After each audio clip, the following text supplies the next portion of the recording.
Bonsoir à tous. Bonsoir, bonsoir.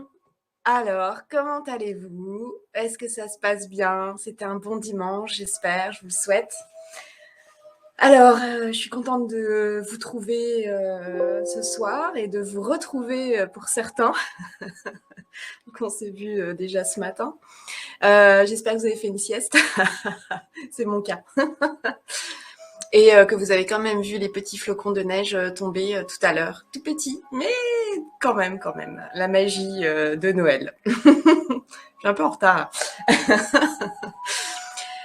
Eh bien, ma foi, pour ce soir, nous allons continuer avec le 108 pas et on va continuer sur les éducatifs et on va réviser ce qu'on a vu la semaine dernière très rapidement et avancer pour avoir tous les outils et toutes les briques, toutes les pièces du puzzle pour pouvoir faire notre 108 pas sans problème. Alors, et toujours dans le style particulier de Maître Femme. Donc, je vous rappelle, hein, on est sur la première partie du 108 qui s'appelle la Terre, référence à la Terre, l'homme et le ciel, qui sont ensuite les autres parties. Et dans la Terre, on a pas mal de mouvements basiques et le 108 pas, c'est un équivalent à peu près en temps du 8 pas, en étant un enchaînement un peu plus ancestral et je vous en parlerai à la fin. J'ai une petite lecture pour vous. C'est parti, sans plus attendre. Bonsoir, bonsoir. Allez, en place pour le salut. Chili. Et toujours pour commencer, notre petit échauffement. On va faire un petit balayage complet. Je commence toujours par les mains. Pour ceux qui ont fait la sieste, petit réveil du visage.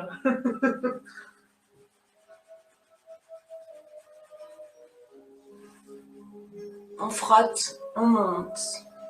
Les côtés, le nez, les joues.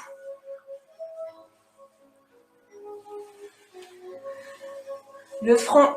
Allez, on sourit, on enlève les soucis. On jette loin, ici et maintenant.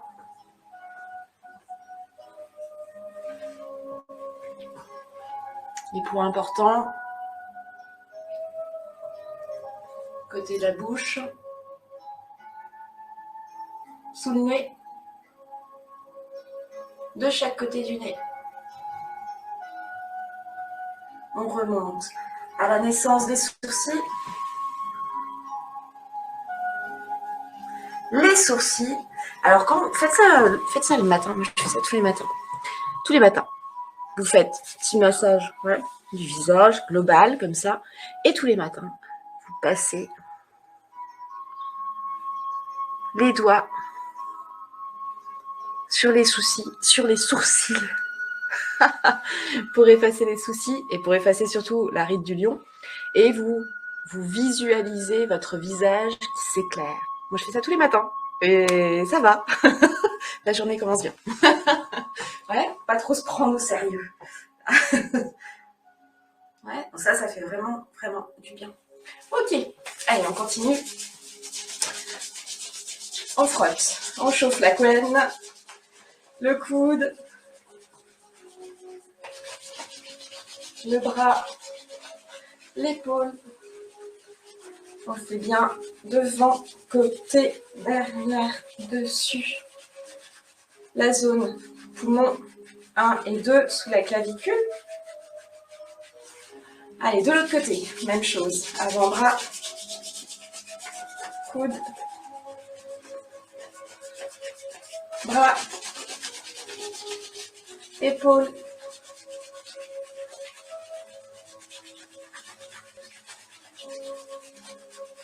la zone poumon 1 et 2. On n'oublie pas les trapèzes.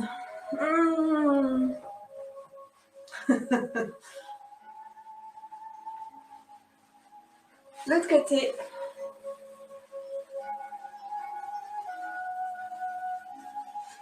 Le dos.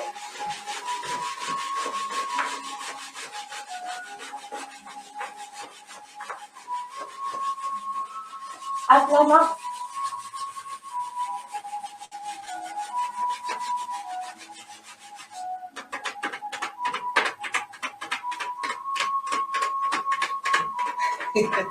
Là, j'ai envie de faire une blague parce que ça me fait penser. Comment on fait déjà le cheval? Bon, voilà, c'est tout. On ferme la parenthèse. C'est pour ceux qui n'étaient pas bien réveillés. Ah, mais il y en a qui arrivent. Bonjour.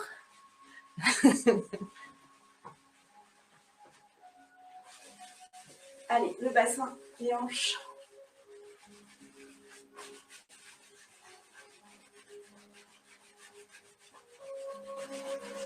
Les aines. Les mains sur le Tantien. Donc, comment je fais pour mettre les mains sur Tantien?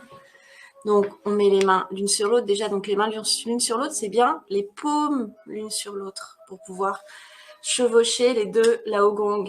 Le Laogong, je ferme le majeur ici, ouais, au creux de la paume. Et je mets sur le nombril. Éminence Thénard, sur le nombril. Les femmes, main droite en premier, les hommes, main gauche en premier. Là, on est encore en phase échauffement.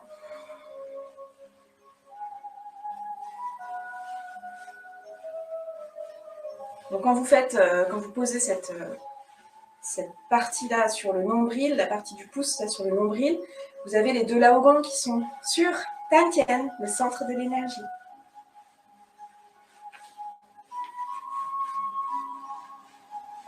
On change de sens.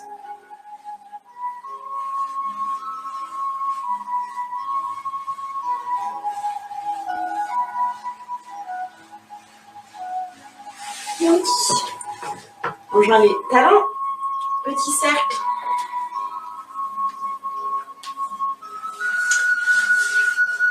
On change de sens.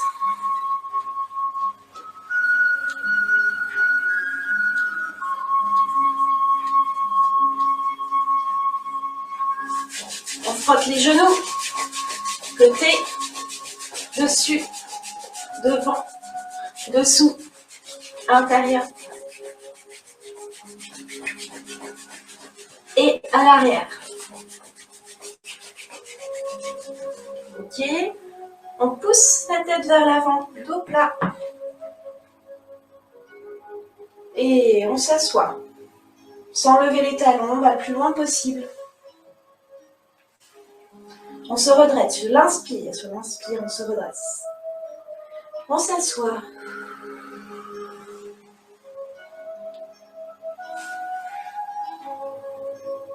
Poussez sur les genoux pour vous redresser.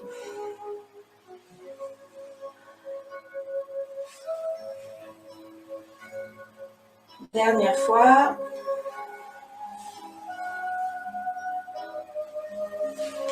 On se redresse. On tourne. Cheville.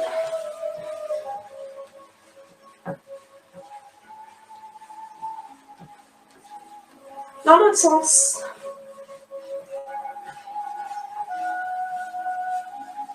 De l'autre côté.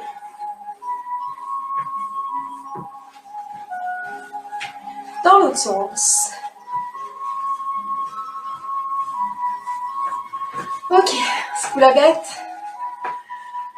Alors, petit autre mouvement d'échauffement. Je recule un petit peu. Vous me suivez? On ramène. On monte une main, on descend l'autre main, on vrille les bras sur leur axe. Regarde sur le côté. On redescend.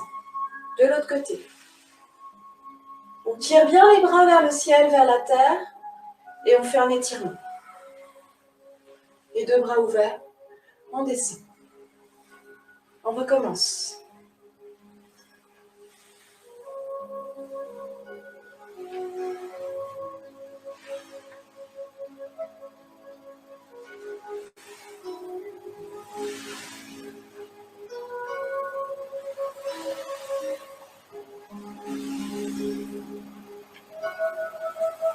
On descend.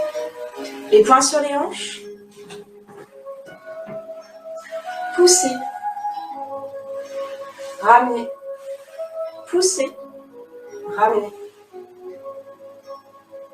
Ici, on va mettre la main gauche pointez pied gauche. On monte la main droite, on étire le côté droit. On revient. Encore, les poings sur les hanches. Main droite à gauche, main gauche. Je ramène, je pointe le pied gauche, la main gauche sur la hanche, au-dessus de la hanche. Je monte la main droite. On redescend. Ouais. Encore une fois, de ce côté-là, je fais de face que vous voyez, donc les poings au-dessus des crêtes iliaques. Poussez. Poussez. Ramenez. Pointez. Montez la main. La main, le bras est bien au-dessus de la tête et on étire le côté. N'oubliez pas de respirer. On revient. De l'autre côté. Poussez. Poussez. Ramenez. Pointez le pied. Montez la main. Étirez. Inspirez. Ramenez. Encore une fois, donc sur votre droite, main gauche, ramenez. Main droite, ramenez, pointez. Montez la main gauche, étirez. Revenir, redescendre. Dernière fois, main gauche, main droite, ramenez, pointez. Étirez le côté gauche. Soufflez. Inspirez. Ramenez. Ok, un petit dernier. On termine avec ça. On monte sur les côtés. Paume vers le ciel. On monte, on rejoint les mains ici. Et on monte dans les orteils. On se grandit, on inspire, on s'étire. On redescend. Et on descend les mains devant. Encore, côté, paume vers le ciel. On rejoint les paumes. On étire. On repose les talons doucement. On descend devant.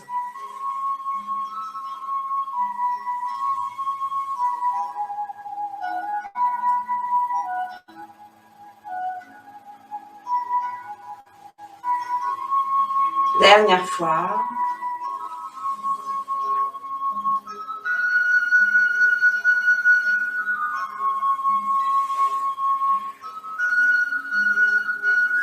Les mains sur ta tienne. Ça va? Allez, on continue. Bonsoir. Ah, les amis. Ah oui, j'avais pas lu, pardon.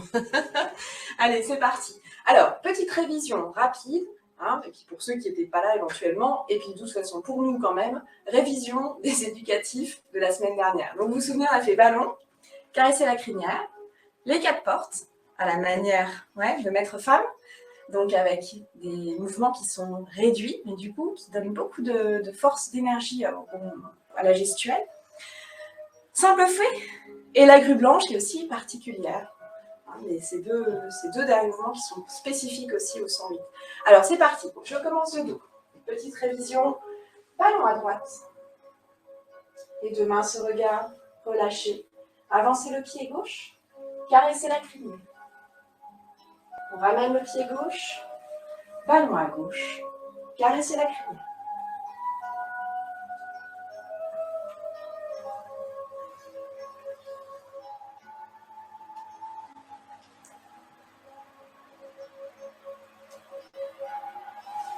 On tourne, ballon à gauche, donc je vais faire à droite, caressez la crinière. Pensez toujours à votre écart ici pour être bien stable dans la posture. On ramène, ballon, caressez la crinière.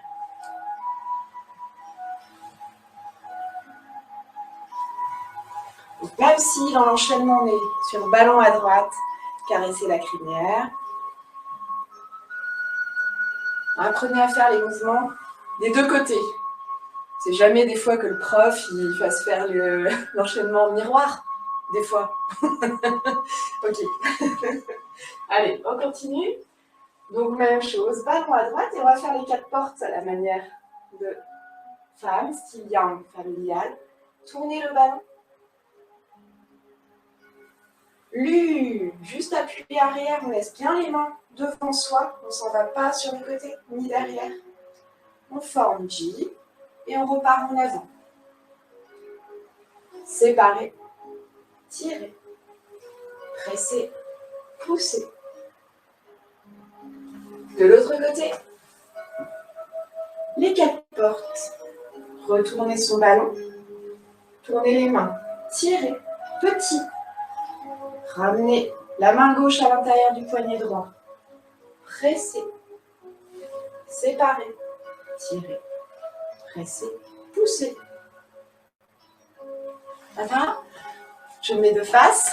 Donc, ballon à gauche pour vous. Les 4 portes. Tournez son ballon. Saisir, tirer, la main gauche à l'intérieur du poignet droit. Presser. Ouais, donc dans cette posture, pour ceux qui sont moins aguerris ici, je viens bien poser la main à l'intérieur du poignet. Là, vous avez beaucoup de force. Il y a des formes comme ça aussi. Dans le J, il y a des formes comme ça. On pousse sur la main, sur le poignet, à plat main, même sur le coude. Ouais. Et puis, on est plutôt ici dans le yang, où on va pousser avec le tranchant. Alors, quand on dit on pousse, même quand on pousse à plat main, vous poussez jamais avec les mains à plat. C'est pas possible. Si vous faites ça, vous montez les épaules. Ouais. Vous contractez les épaules. Donc, si je relâche les épaules, j'ai les mains qui sont légèrement orientées, ouais, en diagonale. Et donc, voilà, je peux être comme ça. Ouais. Et donc, même chose ici. Soyez pas extrémiste. Ouais. C'est le tranchant de la paume dans le creux du poignet, tout ça, tout ça. Oui, mais relâchez. Et ce qui compte, c'est que vous ressentiez ici le cercle d'énergie, là, ici. La force que ça vous donne de fermer ce cercle ici. Ça, c'est énorme. On a beaucoup plus de force ici que ici, que dans le carré septénaire. Ouais. Donc, ressentez plutôt la posture et ajustez là, voilà, pour être bien et ouais, être dans votre tai chi. On refait. Donc, je tourne mon ballon. Je tourne mes mains. Petit. En restant devant, on ne s'en va pas sur le côté. Je forme mon J. Je pousse. Séparer. Tirer. Presser. Pousser. De l'autre côté. Avancer, toujours en décalant. Retourner son ballon. Tirer. En restant devant, sans bouger le bassin. Presser le poignet. Séparer.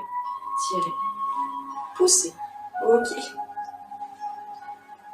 Ensuite, on avait vu le simple fouet. Vous vous souvenez? Vous partez ici, du centre. Fermez une main ou l'autre. Peu importe, on fait les deux côtés. Et on frappe.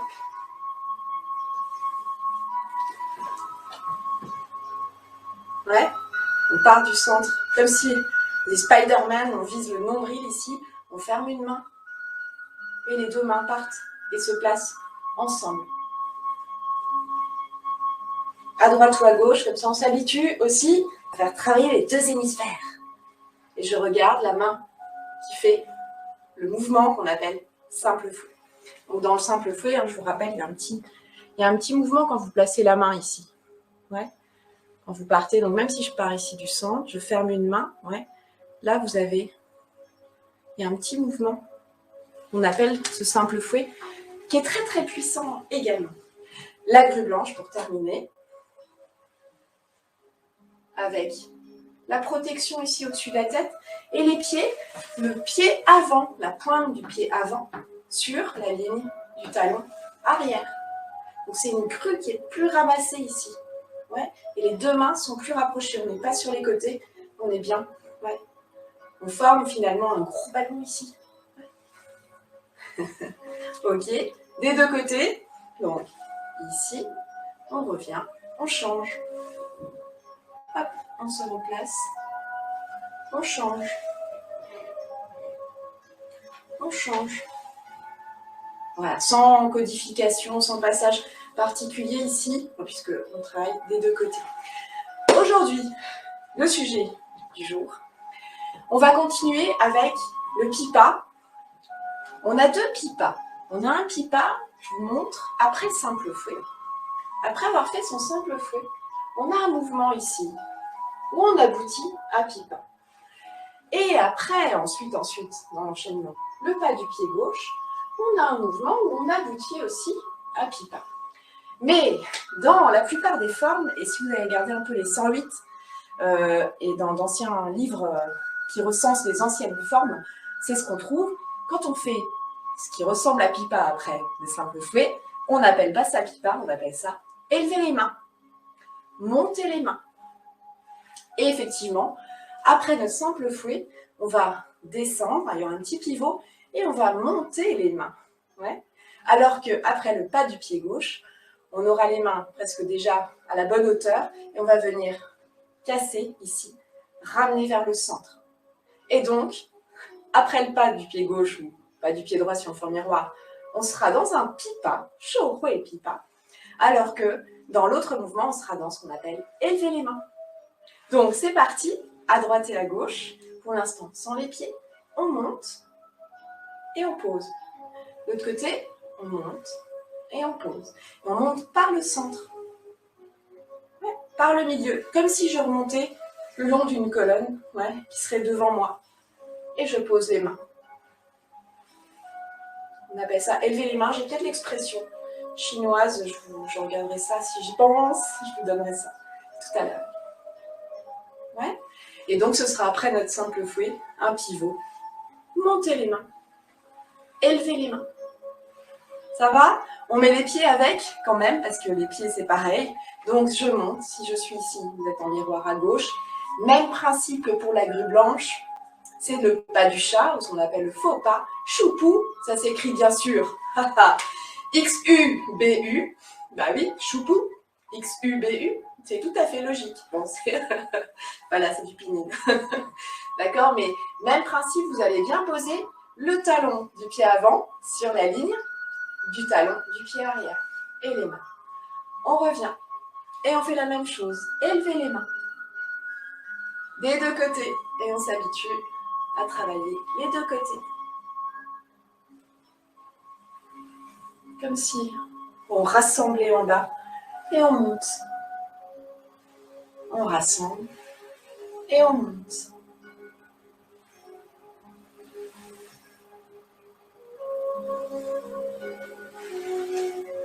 Ça va se élever les mains qui ressemblent furieusement à un pipa.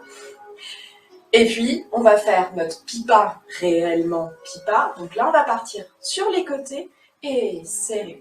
Il faut imaginer qu'on est dans une forme de clé. Si vous saisissez, ouais, et vous saisissez un bras et vous allez casser. Donc, si on est saisi, on va passer à l'extérieur du bras et on va, à partir de la clé, casser le bras. Donc, la main ici, elle serait sur le coude. Ouais. J'aurais retourné le bras de l'autre et je viendrai ici casser après une clé ou bien simplement maîtriser ce qu'on appelle dans les arts martiaux la clé de bras tendu. Ouais. On y va, donc là je pars des côtés et je recentre. Côté. Donc vous sentez, c'est pas du tout la même chose. D'où cette différence qui est faite parfois, qu'on trouve dans certaines explications du 108. On rajoute les pieds, talon. Ça ne change pas. Toujours le talon devant. Pensez bien installé dans la jambe arrière. Le pas du chat, c'est bien un pas où j'ai 100% du poids dans la jambe arrière. Donc je relâche mon genou qui me porte ici. Je m'assois bien dans mon bassin. Ouais, et je peux poser donc soit l'avant-pied pour la grue blanche, soit le talon, ouais, pour le pipa. Le talon, il est prêt à monter, à donner un coup de pied. Vous avez vu la longueur de mon pas? Ah, donc si vous êtes là, ouais, il faut descendre dans le genou d'appui. Sinon, vous allez mettre du poids devant. Ouais, donc un tout petit pas. Ça marche? Donc, on y retourne. Pipa. Pipa. Donc ouvrez un petit peu le pied arrière pour être bien stable. On s'installe dans sa jambe, on s'assoit dans sa jambe arrière, comme dirait Xiaofen, s'assoit. Ça va pour ce petit pas? Ensuite, j'en ai parlé, pas du pied gauche, pas du pied droit. Donc là, c'est un mouvement, si vous êtes plutôt débutant, il y a beaucoup de choses à penser. Donc, posez les jalons les uns après les autres, et puis ensuite, vous mettrez tout ensemble, puisque l'idée, c'est quand même d'harmoniser le haut et le bas. Et là, c'est vrai qu'on a un mouvement qui est un peu plus compliqué. Alors, main gauche, parée, brossée. Donc on est d'accord, paré un coup de poing sur le nez, paré ici, donc vous devez passer à hauteur de visage. On part avec la partie grasse, musclée, musclée, musclée. Ouais, et non pas comme les karatékas, où on part avec l'os. Ouais, non, nous on part pas avec l'os, on part avec la partie molle. Ouais, non, musclé, musclé. Paré, brosser. Quand j'ai fini mon brosser, mes doigts sont vers l'avant. Et vous vous souvenez, un peu comme dans caresser la crinière, on n'est pas là, on ne casse pas son poignet, on garde le bras arrondi. Ouais. On y retourne. Paré, brosser. Paré, brosser. Paré, brosser. Ok. Main droite, plateau. Je vois ma main droite, elle n'est pas là-bas, là-bas, là-bas, elle est sur le côté. Je reviens vers l'oreille, pousser. La petite différence entre ce que vous avez l'habitude de pratiquer en yang classique, ouais, ou moderne si on veut, ici, vous allez juste resserrer un petit peu, ouais, les mains, là aussi, avec le style yang familial de maître femme, on a la main qui pousse, non pas au niveau de l'épaule, mais un petit peu plus au centre. C'est une mineure, mais quand même, on a dit qu'on faisait comme maître femme. C'est parti, paré, plateau, pousser, brosser. Ouais, donc cette main ici, je rapproche, je pousse. Et on pousse un petit peu plus au centre.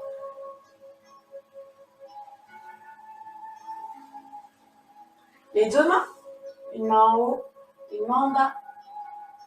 Utilisez votre bassin pour faire tourner, pour faire la première partie du mouvement, ici. En gros, hein, si je fais sur place, hein, pour ceux qui démarrent et qui découvrent le tai chi, il y en a une ou deux derrière cet écran. Ici, je pose mes mains pour démarrer, une paume, ouais, regarde, pour faire parer, ici, et l'autre main vers le ciel. Je tourne la taille, juste la taille. Et c'est intéressant même pour ceux qui pratiquent déjà depuis plusieurs années.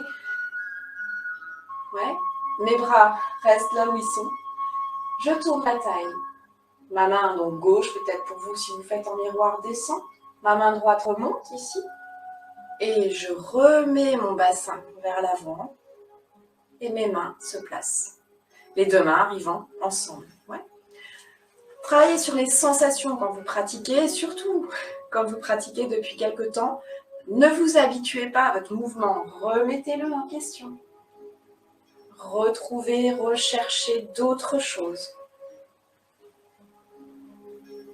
Est-ce que mes deux mains arrivent ensemble? Après, on verra avec les pieds aussi. Est-ce que j'ai toujours bien conscience de tout le chemin qu'elle parcourt?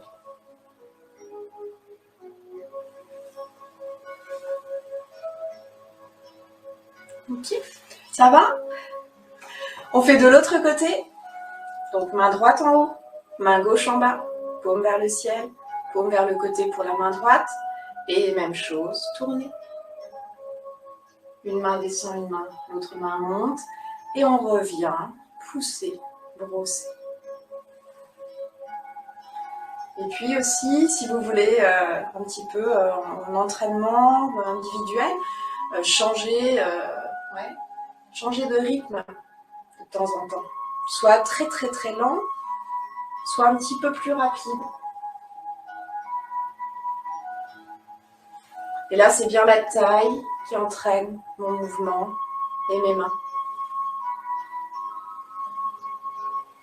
Ça va, je me mets de dos, pas du pied droit, sans le pas.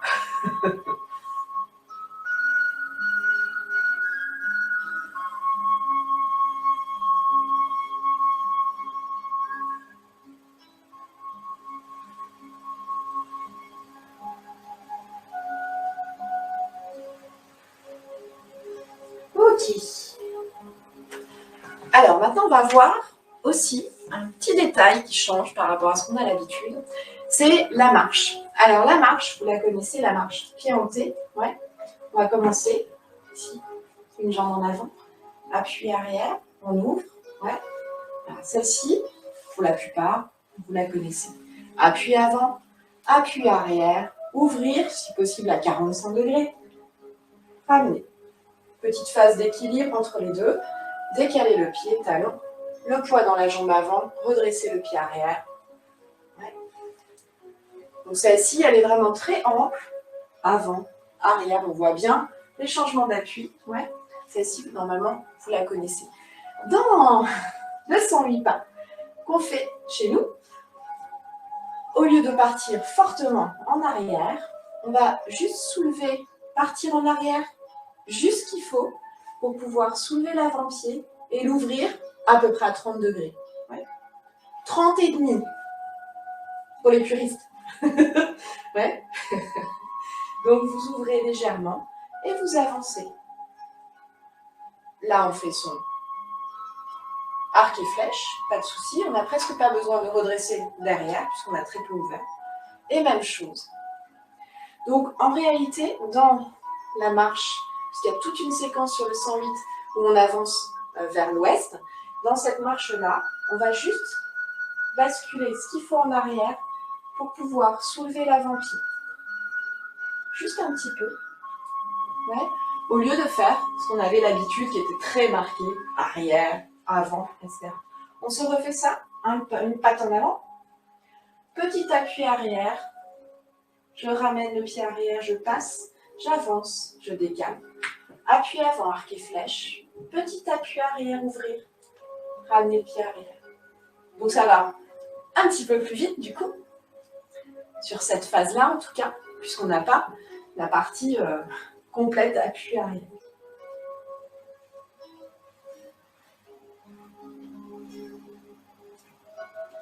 Et on verra aussi, quand on travaillera sur l'enchaînement à proprement parler, qu'on a la même chose entre le simple fouet avec les changements de direction. On n'a pas d'appui arrière franc. On a juste un petit appui qui permet de changer de direction. Ça va? Alors du coup, maintenant, on va mettre tout ça ensemble, c'est-à-dire la marche avec les pas. Vous êtes prêts? Jambe gauche devant. Après, je ferai dans les différents sens pour que vous puissiez me suivre. Je vais essayer de démarrer ici. Jambe gauche devant. Allez, on démarre ici. Petit appui arrière juste pour ouvrir un peu le pied gauche. Et pas du pied droit. Appui avant. Petit appui arrière, ouvrir. Et on enchaîne. Petit appui avant, ouvrir. Et on enchaîne. Avec les mains légèrement plus resserrées. Ouais. Les mains légèrement plus, notamment celles qui poussent vers le centre. Je fais dans l'autre sens. Et une jambe en avant. Petit appui arrière, ouvrir. Un pas. Parer, pousser, brosser. Petit appui avant.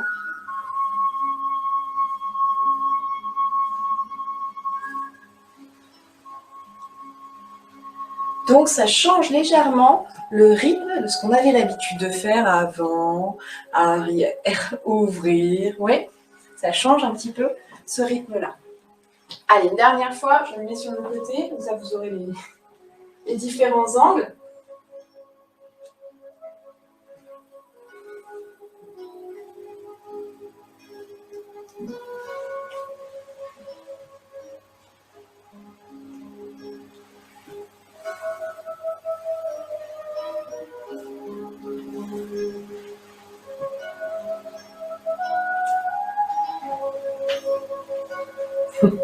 Après, je suis dans les plantes. Oui, ça va? On continue. Bonjour. Je regarde quand même la petite heure. Très, très bien. On continue avec un autre éducatif. Alors, peut-être qu'on va faire... On va déjà préparer un peu le terrain pour apprendre l'enchaînement. On va faire pas du pied gauche, pipa. Cette fois, le vrai, le pipa. Donc, pas du pied gauche. Demi-pas. Pipa, comme on a vu, c'est-à-dire de l'extérieur vers l'intérieur.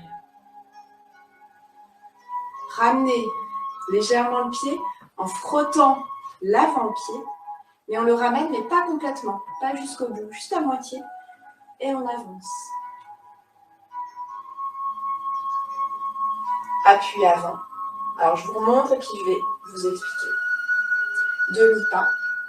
Ouais. Donc là aussi, petit détail, mais on ne ramène jamais complètement. Et là, on retrouve, comme dans le 16 pas, donc si vous aimiez les demi-pas du 16 pas, eh ben, il y en a là aussi. Ouais. Donc à partir du pas du pied gauche ici, je continue mon mouvement vers l'avant. Ah, ça, c'est important. Je fais mon pas du pied gauche ici, je ne m'arrête pas là. Je continue vers l'avant et ça entraîne mon pied arrière que je ramène à moitié. Pas contre le pied gauche, un petit peu ici. Et je bascule dans la jambe arrière. Et je fais mon pipa. Et quand j'enchaînerai avec le pas suivant, je lâcherai l'avant-pied, pied gauche, ramener un petit peu, pas complètement, et à nouveau lever les orteils, pas du pied gauche. Laissez partir en avant, ramener à moitié, pipa. Ouais, je vous le fais. Vous regardez de dos, pas du pied gauche, on laisse partir en avant, on ramène, pipa. Et pour enchaîner, lâchez la pointe du pied avant, et à nouveau, pas du pied gauche, ramenez à moitié, pipa. Ouais. Ça va? Donc, je vous le fais aussi. Je peux vous le faire en miroir si vous voulez. Pas du pied droit. On laisse filer en avant. Ouais. Au lieu de s'arrêter, on laisse filer vers l'avant. On ramène à moitié. Et on bascule. Ouais. Encore. Donc, pas du pied gauche. Pas gauche. Donc, pas du pied droit, puis pas gauche. Alors, je n'avais jamais fait en miroir. Pas du pied droit. Ah oui, du coup. Ramener à moitié. Donc, pour moi, voilà, c'est plus juste que ce que je viens de faire. Ça va? Donc, si je fais en miroir, oui. C'est pas simple en miroir. Ok. Pas du pied gauche, si vous voulez faire en miroir avec moi. Ici, je laisse filer devant, je ramène à moitié et je rebascule dans la jambe arrière. Je rapproche les mains vers le centre pour casser. Pipa. Ouais. Et quand j'enchaîne, je lâche l'avant-pied, que je ramène un petit peu et j'enchaîne. Pas du pied gauche. Je laisse filer devant, ramener un petit peu le pied arrière, appui arrière, pipa à gauche. Ouais, on refait.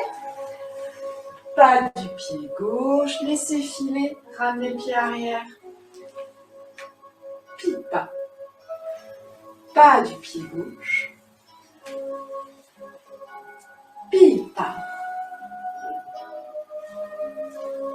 Ça va? Ok.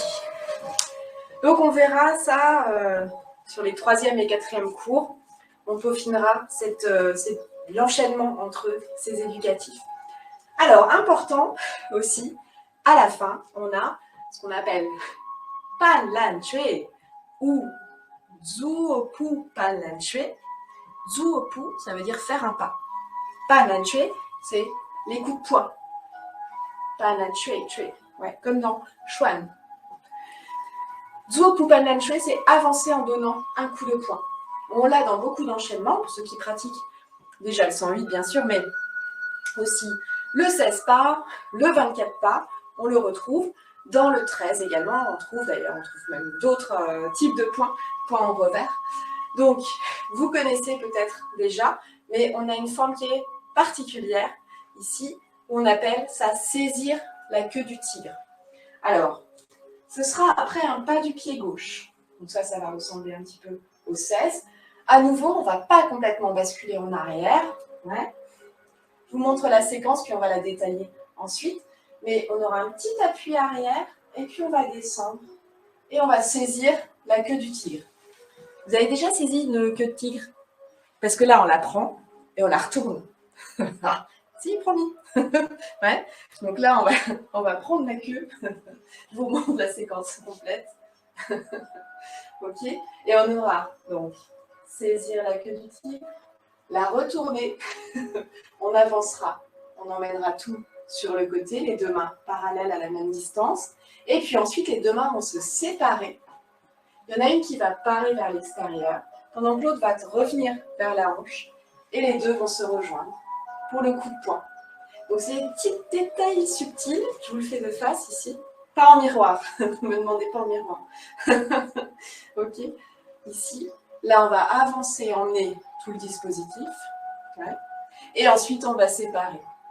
La main gauche va parer, ouais, en revers ici. Donc la main droite revient ici. Et on va donner coup de poing. Ouais. Et après ce coup de poing, on va faire ce qu'on appelle la fermeture apparente. On va bien fermer ici le bras, plier son bras, remonter, croiser. On appelle ça l'Uffensipi.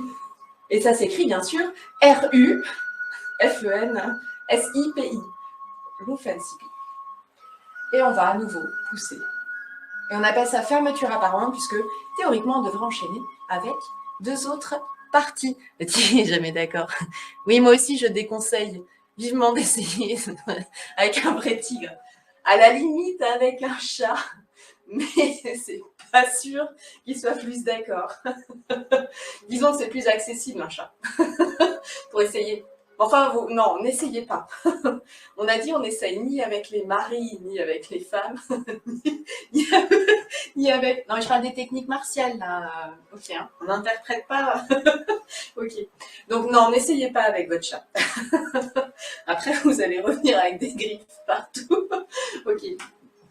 Allez, on refait. Donc, je vous fais un coup. Je fais un petit peu de biais pour vous montrer à nouveau cette séquence. Donc, ici, saisir, retourner, emmener sur le côté, et puis on va séparer, pousser vers l'extérieur avec la main gauche et frapper. Ouais, on a déjà commencé par cette partie-là. Donc là, par contre, je peux faire au miroir. Main gauche, pouce en bas, fermer, retourner, les deux mains parallèles sur le côté, et puis ensuite, avec ma main gauche, parer vers l'extérieur, ma main droite, ramener ici, et ensuite les deux mains reviennent au centre, et je prends le pouls avec ma main gauche. Coup de poing. Ouais, encore. Main gauche. On peut partir donc du pas du pied gauche, donc droit pour moi. Pas du pied gauche, ici. On essaye toujours. On descend la main droite. On saisit. On retourne. On emmène. Maintenant, on sépare les mains. La main gauche part vers l'extérieur. Pas trop loin. Ouais. Parade vers l'extérieur. Ramener le poing à la hanche. Et on retrouve les deux mains au centre. Je mets sur le côté. Main droite descend. Saisir la queue du tigre. Retourner. Emmener. Un petit peu légèrement sur la diagonale. Pas trop loin. Les deux mains parallèles. Les deux mains se séparent. Parer vers l'extérieur. Le poing à la hanche. Et retrouver ici le contact avec le coup de poing. Je vais dans l'autre sens. Pas du pied gauche. Descendre la main droite. Saisir la queue du tigre. Retourner le tigre ou la queue, je sais pas. Emmener sur le côté. Parer. Et coup de poing. Ouais. Donc si je fais ici, donc vous avez les mains qui passent. Ouais. En fait, on appelle ça aussi touiller Ouais. Emmener sur le côté, parer, ramener à la hanche, frapper. On refait. Donc le mouvement n'est pas facile. Et puis en plus, on n'a pas l'habitude de séparer les deux mains. Souvent, quand on ne fait pas un Nanchué, on a l'ensemble qui va, les mains vont ensemble, elles ne se séparent pas trop, elles ont un mouvement assez cohérent. Mais là, on a un petit peu une arythmie. Moi, j'ai une sensation d'arythmie dans ce mouvement ici. Emmener, parer, coup de poing. Ça va?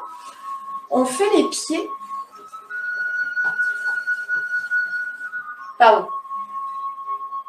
J'ai envie d'éternuer. Ok, pas du pied gauche. Là, vous voyez mes pieds, donc la jambe gauche en avant, arc et flèche. On ramène le pied arrière et on avance à droite. Et on avance à gauche. Coup de poing. Ouais, donc les pieds, c'est très très simple. Vous avez juste le corps qui va un petit peu basculer d'un côté et de l'autre. Si je fais pas du pied gauche ici, petit appui arrière, descendre la main droite, saisir la queue du tigre, retourner le tigre, avancer à droite, emmener tout ça légèrement sur la diagonale à droite. Ensuite, parer main gauche, ramener le poing à la hanche, avancer le pied gauche, coup de poing. Je le fais sur le côté, pas du pied gauche. Descendre la main droite au centre, saisir la queue du tigre, retourner le tigre, avancer à droite, séparer main gauche, main droite, coup de poing. Et on retrouve le coup. Dans l'autre sens.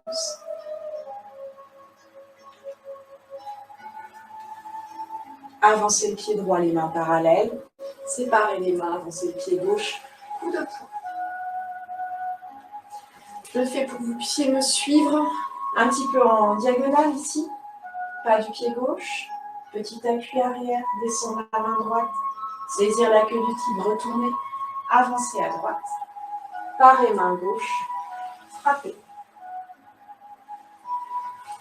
Ça va, c'est une séquence qui n'est pas toute simple. Ouais, on la reverra. Le chat, il n'est pas d'accord maintenant. On a dit on n'essaye pas avec son chat. Ok, donc voilà, cette séquence n'est pas toute simple, hein, mais il faut la travailler un petit peu, tout doucement. Main gauche, saisir, emmener. Ensuite, je sépare les mains, parer main gauche vers l'extérieur, ramener le poing à la hanche, frapper. Ouais. Et après, bien sûr, de cet éducatif, on segmente, on essaie de faire quelque chose d'un peu plus naturel, toujours sur les deux pas, pied droit, pied gauche. À partir du coup de poing, ici, on a ce qu'on appelle donc l'oufensipi, fermeture apparente. Ouais. Et là, on va vraiment, alors ça dépend des enchaînements. Dans le 16 pas, on passe la main gauche en dessous du poing. On fait ce qu'on appelle ouvrir la fleur de lotus, mais on garde le bras droit quand même assez parallèle au sol. Ouais. Et on a un mouvement de bassin ici. Et on revient. Dans le 24, on n'a pas tellement de mouvement de bassin ici. À partir de mon point ici, je vais vraiment fermer. Ouais. Comme si je me regardais dans ma main droite. Ouais, donc ici, la main gauche sur le pouls. Je vais bien passer en dessous aussi, mais je vais bien plier mon bras droit ici. Remonter, rester bien de face. Parer. Ouais. Imaginez une saisie ici. On vous a saisi le poignet. Votre main gauche, elle va défaire la saisie. Ici. Et on pousse. Ouais, on refait coup de poing. Jambe gauche en avant. Pliez le bras droit. Parer devant le visage. On est assez près. Hein. Poussez. Coup de poing. L'offensive. Pas Nanchué, l'offensive. Je fais un petit peu de biais. Ici. On va en arrière. Appui arrière. Parer. Poussez. Coup de poing. Parer. Appui arrière. Poussez. Appui avant. Sur le côté ici. Passez en dessous. Main gauche. Pliez le bras droit. Parer. pousse. Ouais, ça va? On termine avec la fermeture. Donc après avoir fait pareil, pousser, on a un retour ici et une fermeture qui est un petit peu entre celle qu'on fait dans le Wu et celle qu'on fait dans le Yang classique, comme par exemple le 24, où on a un grand soleil croisé, retourné, descend. Ouais, tout simple. Donc à partir de la poussée, on sépare les mains, la main gauche s'en va à gauche. On ramasse, ouais, on ramène le pied gauche, on le met 50-50, main croisée vers le visage. On retourne et on descend. Tout simple. Ouais. Encore, poussez.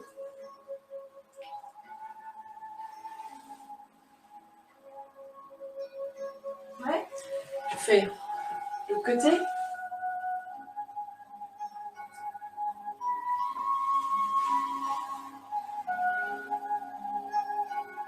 Ça va? Donc, on a vu l'ensemble des éducatifs. On a vu quelques précisions au départ. Vous avez vu des petites différences par rapport à ce qu'on a l'habitude de faire. Sur les 3e et 4e cours, on verra donc l'enchaînement à proprement parler avec tous ces morceaux du puzzle qu'on va recoller. On fait un salut et je vous propose une petite lecture.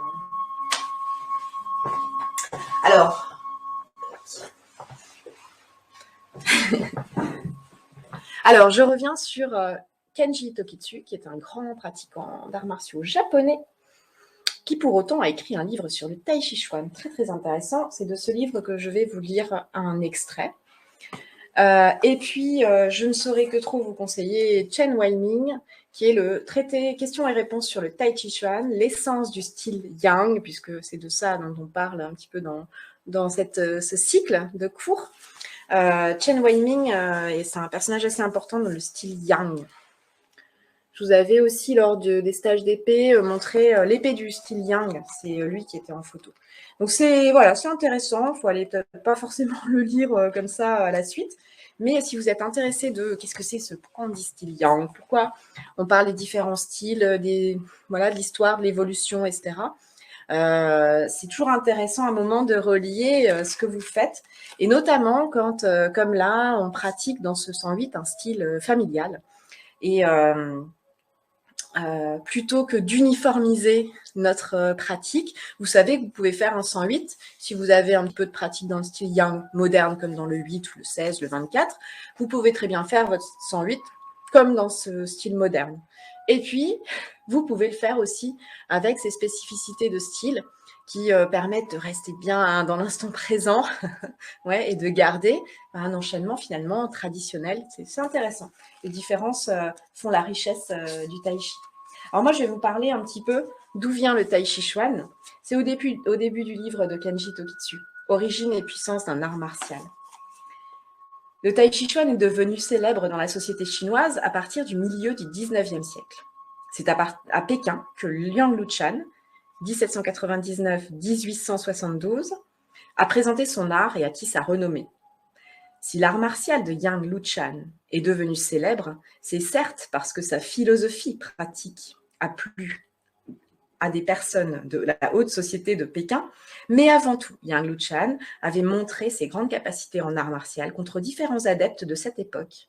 En effet, il n'est pas concevable qu'un adepte arrivant de province et n'ayant qu'une éducation assez sommaire ait pu gagner un si grand prestige dans la capitale, où existait une forte rivalité entre un grand nombre d'adeptes d'arts martiaux des différentes écoles. Yang Luchan a étudié l'art martial à Chenjiago. Alors, Chen, quand vous lisez, vous allez lire Chenjiagu, Chen comme C-H-E-N, Jia, J-I-A, et Gu, G-O-U. Donc, c'est Ko, on lit plutôt Ko, le G se prononce plutôt... Voilà, et on prononce un peu comme en anglais toutes les voyelles. Donc, Ko, c'est la vallée, ouais, c'est le village. Et Jia, c'est la famille. Donc, en fait, le village de la famille Chen. Bien. C'est un village, donc Chenjiao. Donc, si je dis le village de la famille Yang, je vais dire Yang, Jiago. Ah oui, mais bon, sauf que ça n'existe pas. Donc, Zhenjiagou, village de la province du Henan. Donc, Yang Luchan a étudié l'art martial à cet endroit sous la direction de Chen Shangxing, qui était de 20 ans à peu près son aîné. De ce fait, l'origine du Tai Chi Chuan contemporain remonte donc à l'art de Yang Luchan. Ça, c'est un fait historique. Cependant, plusieurs questions demeurent sur la naissance du Tai Chi Chuan. Qui l'a fondé? Comment a-t-il été transmis, etc. Il existe deux versions historiques principales, selon que l'on considère que son origine est extérieure ou non au village de Zhenjiagou. C'est toujours la querelle, vous la retrouverez souvent, entre Chen, style Chen et style Yang. Certains disent que le Chen précède le style Yang, oui, sûrement, mais en tant que Tai Chi, ce serait vraiment Yang qui aurait popularisé ça. Alors, deux versions. Dans la première version, on pense que le Tai Chi Chuan a été inventé par Chan Sanfeng, ermite taoïste qui habitait dans la montagne de Wudang au XIVe siècle. Des fois, on lit 12, 13e siècle.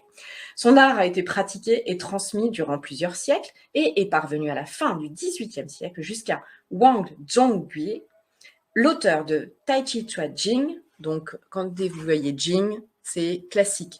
Tao Te Jing, même si on l'écrit King, mais Yi King, ouais. Donc, dès qu'il y a J-I-N-G, ça se prononce King et ça veut dire classique. Là, il l'a traduit par canon du Tai Chi. Donc, ce Wang Zhongyue, il a transmis le Tai Chi Chuan au village de Zhenjiagou, où Chen Shangxing l'a appris et transmis à Yang Luchan. Cette version a été diffusée au début du XXe siècle, principalement par le courant de l'école Yang de Tai Chi Chuan, le Yangshe, style Yang, Yangshe Tai Chi Chuan. C'est en référence à Chan Sanfeng que le Tai Chi Chuan est parfois qualifié d'école interne. Alors on appelle ça Nei Jia. Et vous retrouvez Jia, Jia, famille interne, Nei, par opposition à Wang, externe. Ou de courant de Wudang. Donc c'est pas, voilà, Neijia. Dans les Neijia, souvent on inclut Wudang, mais Wudang est parfois aussi considéré comme une branche à part. Le terme Neijia existait déjà à l'époque Ming, donc entre 1300 et 1600. Mais la tendance à qualifier le Tai Chi Chuan d'école interne est apparue au XXe siècle seulement. Dans cette version, certains considèrent que Chan Sanfeng est un personnage fictif, qu'en réalité on ne connaît pas le créateur du Tai Chi Chuan, et que ce serait plutôt Wang Zhongyue qui aurait transmis le Tai Chi au village de Zhenjiagou. Selon la seconde version, la création du Tai Chi Chuan remonte à Chen Wangting, lui c'est plutôt 1600-1680, de la 9e génération du clan Chen. Ce fut un grand guerrier qui élabora la forme de base du Tai Chi Chuan dans le village de Chen, où les apports des autres arts martiaux furent introduits au cours du temps et où la forme originelle du Tai Chi Chuan fut créée. Celle-ci a été transmise à Yang Luchan par Chen Shangxing. Cette version critique de la première a été présentée dans les années 30 par Tang Hao, historien des arts martiaux chinois. Tang Hao pense que Wang Zhongyue n'a pas apporté le Tai Chi Chuan à Zhenjiagou, mais qu'il y a appris et qu'il a écrit Tai Chi Chuan Jing. Kyoji Kasao, chercheur japonais dans le domaine des arts martiaux chinois, avance depuis quelques années une autre version en relation avec la découverte d'éléments ignorés de ses prédécesseurs. Après avoir minutieusement examiné l'origine du terme Tai Chi Chuan, il affirme qu'aucune de ces deux versions n'est fondée. S'appuyant sur des découvertes documentaires récentes, l'interprétation de Kasao me paraît la plus crédible. Ah, le Kenji Tokitsu. Je vais présenter ci-dessous mon raisonnement en m'appuyant sur son ouvrage Chugoku Bujutsu She Taikan, donc ce qui est traduit par Vision globale sur les arts martiaux chinois. Petit 1. Il n'existait aucun art de combat s'appelant Tai Chi Chuan avant que Yang Luchan n'ait répandu son art martial à Pékin. Un art martial appelé Tai Chi Chuan commence à exister seulement avec l'enseignement de Yang Luchan vers 1878-1880. L'art martial transmis par celui-ci est certes basé sur ce qu'il a étudié sous la direction de Chen Shangxing à Zhenjiagou, mais il en diffère aussi bien pour ce qui concerne le mode d'exécution technique que pour la philosophie de l'art martial. En effet, l'art martial traditionnel de Zhenjiagou était constitué de techniques et de mouvements rapides et puissants, tantôt piétinant avec puissance, tantôt en sautant en l'air. L'aspect de cet art martial est très différent de l'image actuelle du tai chi, où on exécute des techniques avec lenteur et souplesse. L'art martial originel du village de Chen, que Yang Luchan a étudié, était un art martial du courant du nord de la Chine, un des courants de Shaolin Chuan, qu'on appelait tantôt Tao Tao She, tantôt She San She. Le terme Tai Chi Chuan est une appellation nouvelle pour qualifier l'art martial qu'a commencé à enseigner Yang Luchan. Petit 2. Wang Zongyue est considéré comme l'auteur du Tai Chi Chuan Jing, texte fondamental du Tai Chi Chuan, mais ce texte était originellement une partie d'un autre texte intitulé Yin Fu Qian Pu. Ça va, je suis pas mal empinée. Sur la pensée fondamentale de l'art stratégique de la lance, donc un traité sur la lance, Yin Fu. Dans ce texte, on trouve les deux idéogrammes Tai et Chi, mais le terme Tai Chi Chuan n'y figure pas. Dans le Yin Fu Qian Pu, le traité sur la lance, Wang Zongyue développe une pensée stratégique par concordance avec le principe universel et explique sa conception des arts martiaux en s'appuyant sur la philosophie du Tai Chi. Casao pense que Wu Yuxuan, un des premiers élèves de Yang Luchan, qui derrière, avec ses frères, créeront le style Wu. Trouva, donc Wu Yuxiang, un des premiers élèves de Yang Luchan, trouva que ce texte exprimait parfaitement la subtilité de l'art martial qu'enseignait son maître. Il sélectionna la partie la plus importante de ce texte en y ajoutant le terme Tai Chi Chuan, le nomma Tai Chi Chuan Qing et rendit hommage à Wang Zongyue. C'est ainsi qu'apparaît une fausse interprétation selon laquelle Wang Zongyue a fondé le Tai Chi Chuan et qu'il l'a transmis au village de Zhenjiaogu. Yang Luchan a élaboré et développé de manière personnelle l'art martial qu'il avait appris à Zhenjiaogu. Sa technique s'est appuyée sur la philosophie de Wang Zongyue. C'est pourquoi, selon Casao, l'idée et la pratique du Tai Chi à part entière sont nées vers 1870 seulement, avec l'art de Yang Luchan. Le Tai Chi Chuan de Yang Luchan a gagné une grande notoriété dans la haute société de Pékin à partir de la fin du XIXe siècle. D'une certaine manière, le Tai Chi Chuan est devenu si célèbre que l'art martial de Zhenjiaogu prend lui aussi le nom de Tai Chi Chuan. À partir du début du XXe siècle, les maîtres du Zhenjiaogu affirmant que c'est celui-ci qui est à l'origine du Tai Chi. Et c'est de là aussi qu'est née une autre cause de confusion. En effet, l'art martial de Zhenjiaogu avait, jusqu'au début du XXe siècle, un aspect un peu différent du Tai Chi de style Chen actuel. En quelque sorte, en adoptant le nom Tai Chi, il a adopté aussi sa philosophie et l'idée de pratique souple qui permet de bien faire circuler le Qi. En introduisant ces idées pratiques caractéristiques du Yang She Tai Chi Chuan dans l'art martial dynamique et rapide, l'art martial de Chen Jiaogu, donc le style Chen, a peu à peu transformé sa propre manière de faire pour se constituer en Shen She Tai Chi Chuan. Plus concrètement, bien que les séquences gestuelles Taolu aient peu changé, la manière d'exécuter s'est transformée en y introduisant des mouvements souples et lents qui visent la circulation du Qi. Et voilà. La semaine prochaine, je vous lirai un autre passage qui est très intéressant. En fait, c'est exactement ça, Michel, c'est-à-dire qu'on est sûr de rien. Et évidemment, tout le monde se bagarre sur la paternité du Tai Chi Chuan. Donc, je vous redonne les références ici. Donc, Kenji Tokitsu, un japonais qui fait du Tai Chi et qui aime ça. C'est comme ça que vous pourrez résumer. Très, très bien. Et puis, donc, questions et réponses sur le Tai Chi Chuan qui est issu d'un traité. Le traité lui-même est très court, en fait, et après, il y a des explications. C'est très, très bien. Et donc, j'avais dit que je regarderais, je crois que c'est là-dedans que j'avais trouvé, les noms des mouvements, par exemple, élever les mains. Parce que là-dedans, on retrouve, soi-disant, les 108 mouvements, mais ce n'est pas le 108, c'est les 108 mouvements, mais pas l'enchaînement du 108.